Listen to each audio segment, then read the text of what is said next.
Cool.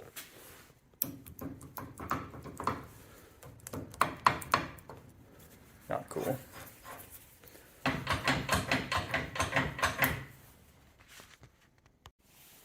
Pretty loose in here. This is not good. I realize this isn't a surface plate, but that ear is going to break off.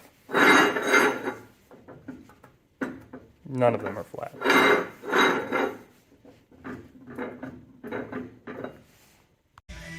So we've got shims, totally solid. A new pin.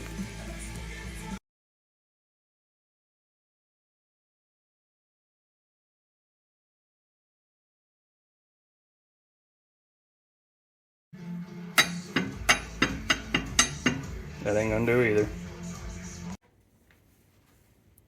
Well, I'm gonna try not to stand in front of the camera this time doing this. I mean, the gib works real well. I mean, it's probably open 6 inches and there's no play, and I can still spin it open and close with one finger. I took all the grease out, put moly grease in, machined the top and bottom of the base, put the spacer in the gib, or the spacer in the nut, and machined a new pin for the back of that. Goes in from the bottom. So you put a bronze bushing in here, because that was 2.5 mil too big compared to the screw.